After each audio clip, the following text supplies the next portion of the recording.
After my parents' divorce, my dad ghosted me completely. Turns out, he told his new wife I died in a car crash. Yeah. That's what they believed, until I walked through their front door with a camera and the truth. I swear, I thought I'd seen it all when it came to messed up family drama, but then I found out my own dad had told his new wife and her kids that I was dead. Not like we're estranged.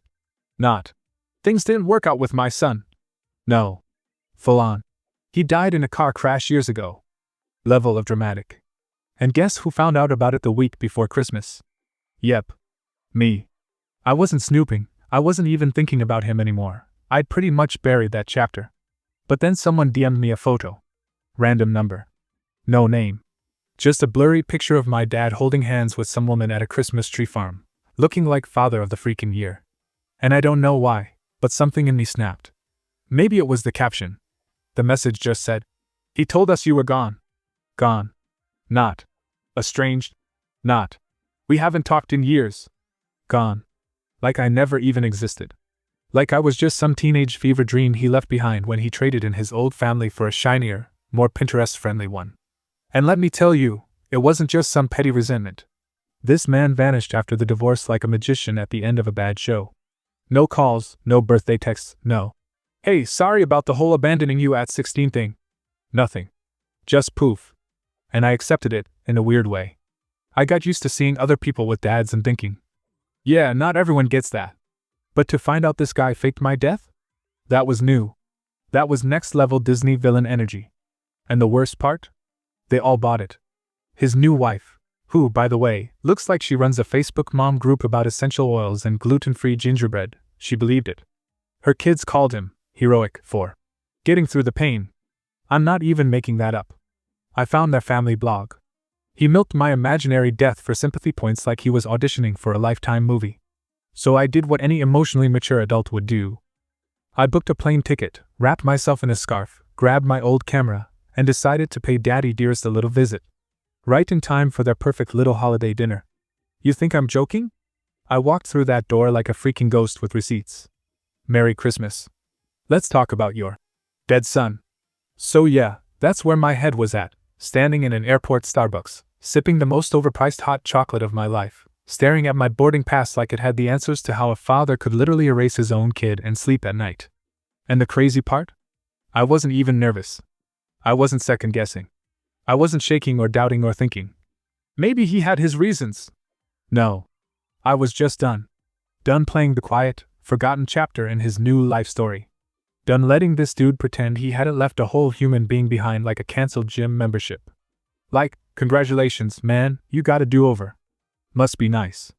Meanwhile, I was figuring out how to file taxes alone at 17 because my loving father dipped with zero warning. And now he's got a stepdaughter posting TikToks about how resilient her stepdad is for surviving so much tragedy. You can't make this stuff up. Like, what tragedy? The tragedy of not paying child support? The horror of ghosting your only son? Please. But whatever, I wasn't flying out there for closure. I wasn't trying to heal. I was flying out because I wanted him to sit in that awkward silence while his new family stared at the breathing proof that his whole little sob story was just a creative writing exercise with dinner rolls and cranberry sauce. And don't get me wrong, I wasn't expecting some dramatic reunion where he drops to his knees and cries, "My boy," while a single snowflake lands on his cheek. No. If anything, I was picturing something more like, door opens, I say, "Merry Christmas, remember me?" And he chokes on his mashed potatoes. That's it. That's the dream.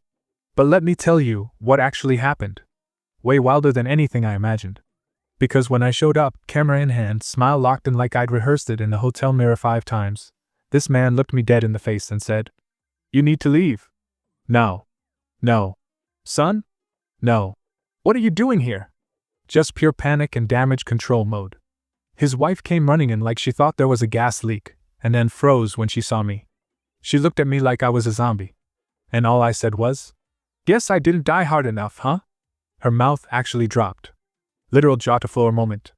One of the kids peeked out from the kitchen and asked, "Who's that?"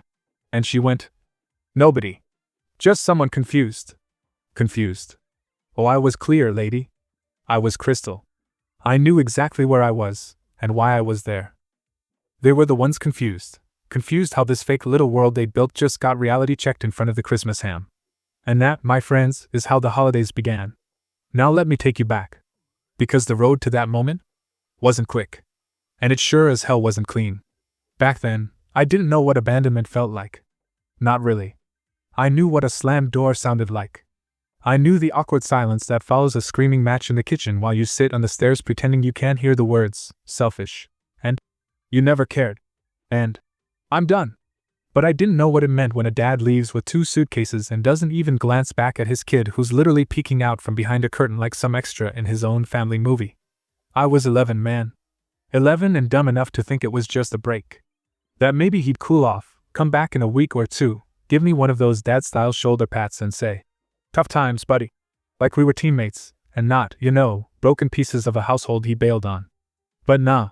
What I got instead was 3 years of silence so loud it made my ears ring.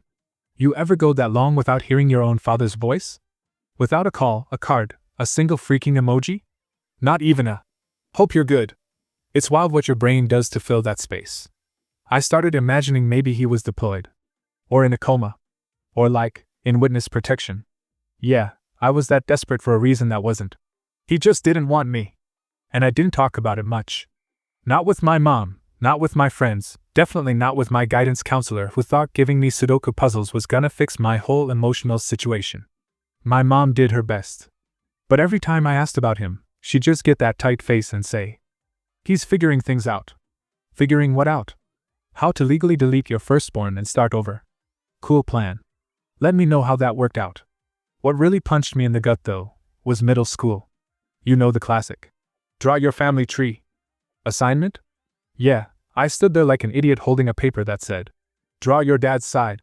And I had literally no idea where the guy even lived anymore. So I wrote, "Unknown," in the box. And my teacher legit looked at me and went, "That's okay. We all have complicated families. Lady, he's not complicated. He's gone. There's a difference." I remember I got in trouble later that year because some kid, James or Jacob or something with too much gel in his hair, said my dad probably left because I was annoying, and I straight up slammed a math book into his desk and told him, "At least my dad doesn't pretend to love me and then cheat on my mom with a yoga instructor." Got detention. Worth it. But yeah, that was my vibe for a while. Angry. Confused. Too proud to say I was sad. Too stubborn to ask for help. Just floating through school, doing my thing, getting decent grades, learning how to make microwave meals and act like I didn't care when dad showed up to parent-teacher night for other kids. Until one day, randomly, I got a message. Facebook. From a woman named Denise. No idea who she was. Profile pic looked like a Pinterest mom. Blonde highlights, wine glass, inspirational quote in the banner. And all it said was, "Hi. I think we need to talk." Now tell me that doesn't sound like the start of a Lifetime movie. I clicked because obviously. And her next message? "I'm married to your father." That's when my stomach dropped. Not because he got remarried. Whatever. Good for him. But because, how did she find me? And more importantly, what did he tell her about me? Because you don't just go 3 years without mentioning you have a kid unless you're hiding something big. Spoiler, he was. And what I found out next? Made every silent birthday, every unanswered email, every fake excuse I made to myself look like a joke. Because this man, this grown adult with a mortgage and a wife and a Christmas wreath on his door, had told his entire new life that I was dead. Dead. Not estranged. Not. Things are complicated. Dead. As in, gone forever, do not resuscitate the end. So yeah, when people ask why I showed up at Christmas with a camera and a straight face, that's why. But that's still a few steps away. Let me walk you through the twisted mess of how I found that out, and what I did with it. Because trust me, it gets worse before it gets better. So yeah, I messaged her back. Wasn't even sure what I was gonna say. "Hi, I'm the ghost your husband buried alive." But curiosity won, like always, and I just asked, "How do you know him?" And Denise, bless her heart, went full paragraph mode. Told me she and my dad had been married for 4 years, they lived out in Colorado, they had a little daughter named Mia, which already hit a weird nerve, and she found me because she was helping their kid make one of those family photo collages for school and stumbled across an old tagged picture on my dad's Facebook. I wasn't even in the photo, by the way. It was him and my mom on a beach like 10 years ago, and someone had commented, "Miss seeing you 3 together." She Googled me out of curiosity. Found my page. Saw I was alive. Breathing. Posting memes. And completely not dead. So now she was sitting there, probably holding a glass of red wine with shaking hands, wondering what the hell her husband was hiding. I didn't even know how to react at first. I wanted to scream, throw my phone, punch drywall, all of it. But instead, I typed the dumbest possible thing. Wait, he told you I was dead? And she didn't sugarcoat it. Yes. He said you died in a car accident when you were 13? That it destroyed him. That's why we never talked about you. He said it was too painful. I actually laughed out loud. Like, a full ugly snort laugh that made my dog look at me sideways. Because seriously, what kind of Lifetime villain move is that? And then came the wave. The slow one. The one that doesn't hit you in the face but just sort of wraps around your legs and pulls you under when you least expect it. That's when I remembered birthdays. Middle school dances. Christmas mornings where my mom would try way too hard to act cheerful while pretending we weren't just a party of two.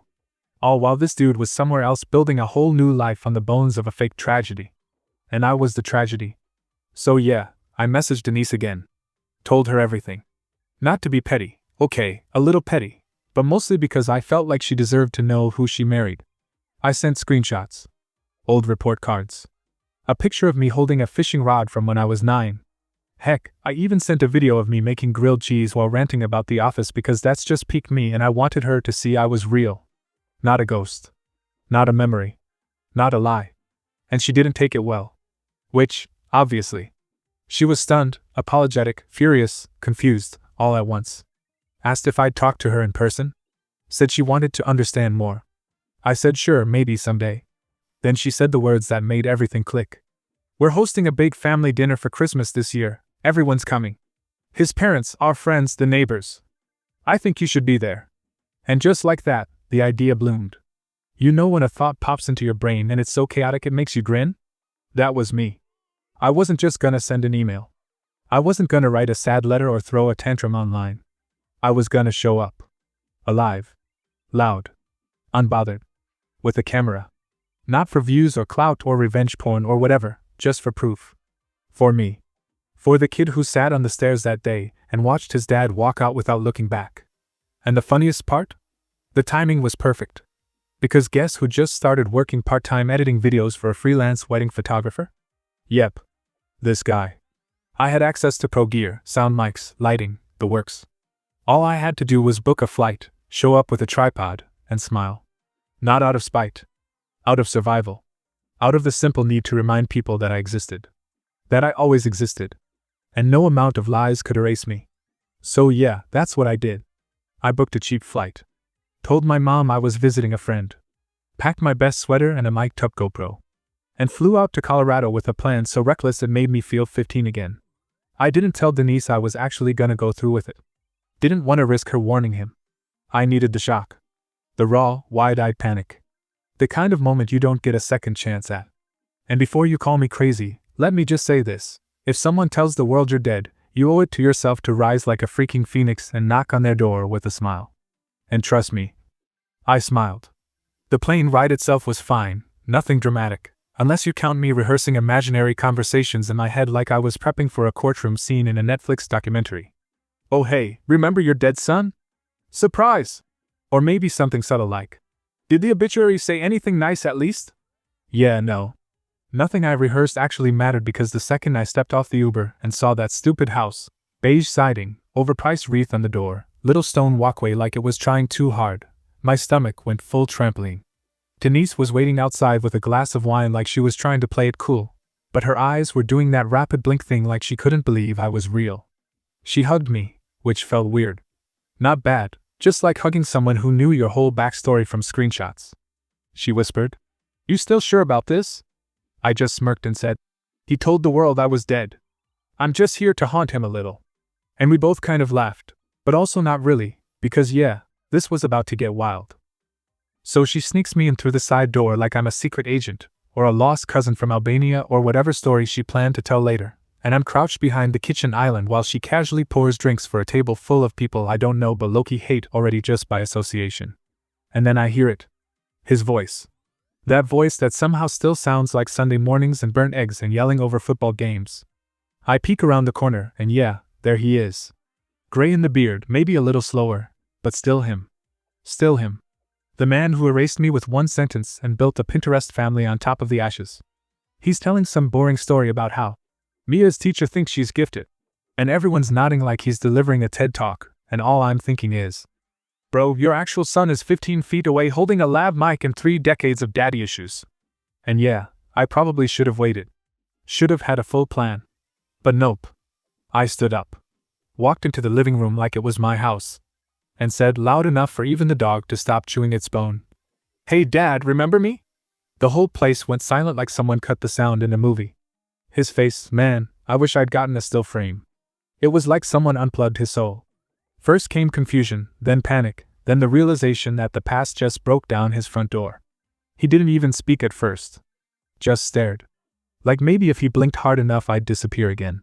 Denise whispered, "That's your son. The one you told me was gone." And some lady, I think his sister, gasped like she was in a soap opera and went, "Wait, what is this?" I didn't flinch. I looked him right in the eye and said, "You told people I died." But I didn't. I just stopped being convenient. And boom, the shouting started. Not from me. Not yet. From him. Full panic mode. "What is this? Why are you here? You had no right to." And that's where I cut him off. I straight up said, "Nah, you don't get to play victim. Not after ghosting your own kid like I was some bad dream you wanted to forget. You lied." And then, like clockwork, came the defense squad. One guy, probably his golf buddy or someone who drinks Michelob Light like it's a personality, goes, "Hey man, maybe now's not the time." And I just looked at him and went, "Were you the one declared legally dead for vibes, or was that just me?" Dude shut up real fast. Denise didn't even move. She just watched. Everyone did. It was like I cracked the glass on their little snow globe fantasy, and now they were all watching it melt. And here's the kicker, he didn't apologize. Didn't own it. He said, "I did what I had to do. Your mother poisoned your mind against me." I swear, I laughed so hard I almost choked. "Poisoned?" I said. "You mean told the truth?" "Dude, you dipped before my voice cracked for the first time. You sent birthday cards with the wrong name. You didn't forget me, you replaced me." And then it happened. Little Mia, their daughter, maybe 10 or 11, poked her head around the corner and said, "Mom, who is that man?" And Denise looked at her, paused, and said, "That's your brother." Yeah. That moment. That's when everything collapsed. You could have heard a pin drop after that. And then, just like that, the energy shifted. His wife, Denise, aka my accidental guardian angel in this whole circus, stood up real slow, like she just solved a 20-year puzzle and the picture was way uglier than expected. She looked at him and asked super calm, "You told me his mother took him away. You said she moved to Europe. You said he died in a car crash." He didn't even deny it. Not really. Just ran a hand down his face like he was trying to rub the whole situation out of existence. "It was complicated," he mumbled, which honestly made me laugh out loud. "Complicated?" I repeated. "Bro, you turned my existence into a deleted scene. I was 9. You were gone before I even figured out long division. That's not complicated. That's cowardly." And then he tried to get loud again, talking over me like he used to when I was a kid, like volume equals authority. "You don't get it," he said. "I had to make choices. Your mother made things impossible." I cut him off again, not even raising my voice this time, just enough edge to slice right through the room. "Yeah? Well, guess what? I'm not here for closure. I'm here for facts. I don't care about your excuses." I just wanted to see the face of the man who looked at his kid and said, "Nah, I'm good." His face? Pure red. Like tomato soup left too long on the stove. And the best part? Nobody, I mean nobody, stood up to defend him. Not even the wine ant who kept clutching her pearls like I just said a dirty word. It was like the entire room silently realized they'd been toasting marshmallows around a lie for years and now the fire was eating the tent. Denise finally turned to me and said, "Do you want to stay for dinner?" And I just smiled, totally deadpan, and said, "Nah. I already ate. But thanks for the invitation to this family reunion." I gave Mia a small wave, not her fault any of this happened, and headed for the door. But before I left, I looked back at him one more time. Not with anger. Not with sadness. Just with that weird sense of relief you get when you realize someone can't hurt you anymore because they already used up all their chances. "Hey," I said. Next time you tell a story about me, make sure I'm not still alive to finish it. Then I walked out. And let me tell you, that walk back to the Uber felt like floating. No music. No tears. Just this weird, calm silence in my head like the noise finally stopped. I didn't get everything I ever wanted. But I got the truth. And sometimes, that's more than enough. So you'd think after all that, I'd feel some kind of triumphant rush, like yeah, I did it. I confronted the guy who vanished like a magician during my childhood and left behind nothing but a confused kid and a mother who never really smiled with her whole face again. But nah, it wasn't that clean. Honestly, the next few days were a blur. I went home, sat on my couch, still half-dressed from that mess of a family dinner, and just stared at the blank TV screen like it owed me answers. I didn't cry. I didn't rage. I just sat there with this weird numb buzz in my chest like my body was processing a download way too big for its storage space. I must have looked like a crashed robot. I didn't even move when my phone buzzed. It was Denise, texting me. If you ever want to talk, I'm here. No pressure. Which, wild. The woman who unknowingly married the man who tried to erase me from the timeline was more supportive than 90% of my blood relatives. Go figure. And then came the ripple effect. Word spread, obviously. My aunt called me 2 days later and went full passive-aggressive, like, "You could have handled that more privately, you embarrassed your father." I didn't even flinch. Just said, "He should have thought of that when he told people I was dead." She hung up. Classic. Then Mia, the girl who accidentally put the match to this whole thing, messaged me. It was short, just, "I didn't know. I'm sorry. I hope you're okay." And I believed her. She was just a kid, same as I was when this started. None of this was her fault. But you know who did try to twist it? One of my cousins, this dude I hadn't seen in like 7 years, messaged me out of nowhere with this smug. "So what's the plan now, trying to sue him or something?" Like I was clout chasing or whatever. I replied, "Nah, I'm just living rent-free in his conscience. Way cheaper than court." He didn't respond. Shocker. But the one that hit hardest? My mom. She called me the next night, voice quiet, tired in that way that isn't just about sleep. And she said, "I always wondered if I did the right thing. Not telling you. I thought it would protect you. I thought if I kept you away from that pain, you'd grow up okay." And I had to sit there, listening to my own mother second-guess the one thing she did to protect me, while I was the one carrying the bruise. I told her, "Mom, you did the best with what you had. And look, I turned out decent, didn't I?" And she actually laughed, this soft, real sound I hadn't heard in forever. Like we both let go of something we didn't even know we were still holding. After that, I slept for like 12 hours straight. No weird dreams, no tossing, just sleep. Like my body finally decided, "Alright dude, you've been carrying that ghost long enough. Time to let it go." And here's where it all boiled over, not in some epic shouting match or dramatic throwdown, but in the dumbest, pettiest way possible. My dad, yeah, that guy, he had the bright idea to host a reunion dinner at his house like we were suddenly the freaking Brady Bunch. Hand-wrote invites, even put a little, family only, note at the bottom, like some Hallmark card from another dimension. I showed up because, I don't know, some twisted part of me wanted to see what excuse he'd try to sell me this time. Maybe deep down I was still hoping he'd just own up, say something real like, "I messed up, I was scared, I didn't know how to come back." Instead, the man doubled down harder than a bad gambler. I walk in and instantly feel the tension, like every fake smile was held together by duct tape. He's got his new family there, Denise, being painfully polite, Mia looking like she wanted to disappear into the couch, and him? Just full host mode. "Glad you came, son," he says like he's reading off a script. Son? Really? After pretending I didn't exist for over a decade, now I'm son again? I just nodded, sat down, tried to hold it together, but then he starts this little speech. "Family is about forgiveness," he says, looking around the table like he's delivering some TED talk on unity. "We've all made choices. What matters is we move forward together." And that's when I lost it. Not yelling. No drama. I just laughed. Right in his face. This bitter, disbelieving, I can't even fake it anymore laugh. Everyone went silent. I said, "You erased me. For 15 years. Told people I was dead. And now you want to move forward? With what? The fantasy you built without me?" He tried to shush me, like I was embarrassing him in front of his wife, like that was the sin here. But nah, I leaned in and told him, loud enough for everyone to hear. "You don't get to rewrite history just because it's inconvenient now. You made your version of this family. I'm just a ghost that doesn't fit in the photo. Denise looked like she was gonna cry. Mia was frozen. And my dad? He just sat there, finally quiet, no clever line, no defense. Just stuck. And for the first time, I saw it. Not guilt. Not even regret. Just fear.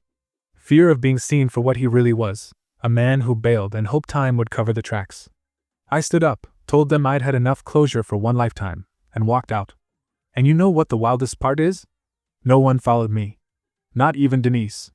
Not even Mia. Because they all knew, deep down, that I wasn't the one who burned the bridge. I just finally stopped pretending it wasn't already ashes. It's funny how the world doesn't stop just because yours fell apart. Bills still come, dishes still pile up, neighbors still wave like they're not watching the whole circus unfold through the blinds. After that dinner, I went full autopilot mode. I'd wake up, shower, go to work, eat some sad microwave thing, scroll mindlessly, pass out, repeat. I wasn't even sad, not really. Just numb. Like I'd been dragged through emotional cement, and now I was just heavy. My phone kept lighting up with messages from people pretending they didn't know the whole story. Hey, heard there was some drama at your dad's, hope you're okay. And I'd just ignore him. But one that got under my skin was from Mia. I'm sorry you feel the way you do. He's not perfect, but he tried. That tried part? Yeah, nah. I texted back. He tried disappearing. He's undefeated at that. Left it at that. Couple of weeks later, I was sitting at this local bar, not the sad, depressing kind, more like the spot you go when you don't want to drink alone but also don't want to talk to anyone. This old dude next to me starts chatting about the game on TV, and somehow we end up talking about families. I gave him the SparkNotes version of my situation, expecting a nod or a sympathetic pat on the shoulder. Instead, the guy just goes, "So what are you gonna do now? Keep collecting reasons to be mad or actually live your life?" I just blinked at him, like, okay, Buddha, didn't ask for a therapy session over a $5 draft. But that question stuck. I didn't have a good answer. And honestly, I was tired of being that guy everyone pitted or whispered about.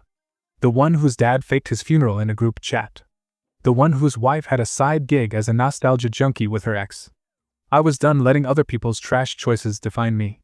So I started doing the most radical thing I could think of. I chose me. Nothing dramatic. I didn't move to Bali or start a podcast. I just started making space. I blocked my dad. Like, fully, phone, socials, even that weird LinkedIn he never uses. Same with Mia. Anyone who made me feel like a footnote in my own story? Out. No announcements. No. Hey, just so you know. Just silence. Clean. Peaceful. Then came my wife. Well, ex-wife, technically. She hadn't moved out yet, still acting like we were roommates who awkwardly shared a toaster. One night she goes, all casual. "So, are we gonna talk?" I looked up from my laptop and said, "About what? The new episode of Betrayal?" She rolled her eyes like I was the dramatic one. "You're being childish." That word right there? Childish?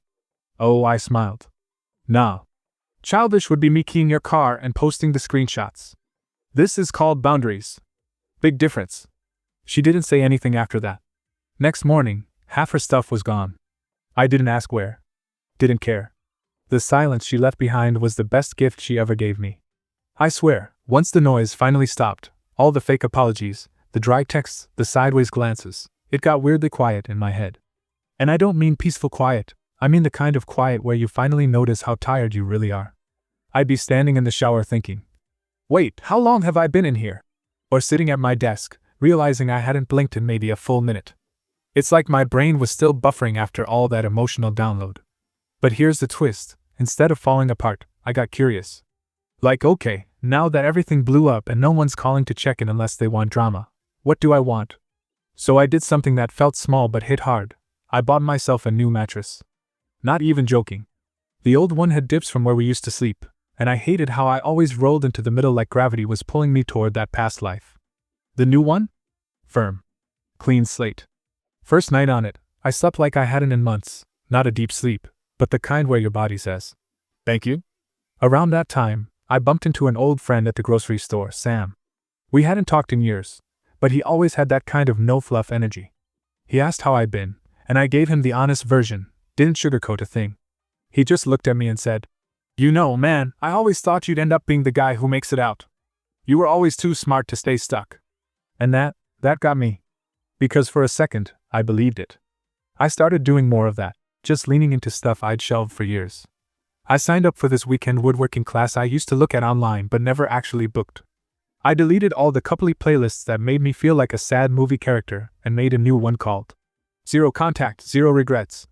That thing slaps. Even started cooking for real again.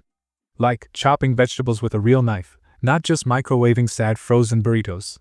Felt good. Tangible.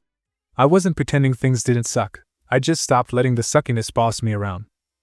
Every now and then, someone would try to sneak their way back in. My dad emailed a weird forwarded Bible quote with no context.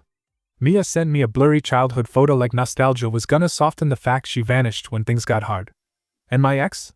Oh, she texted one night out of the blue. Do you ever think we gave up too fast? I didn't even reply.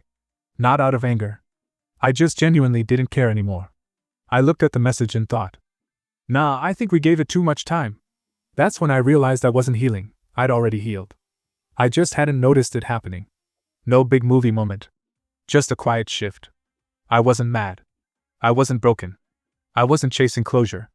I was just me. Finally.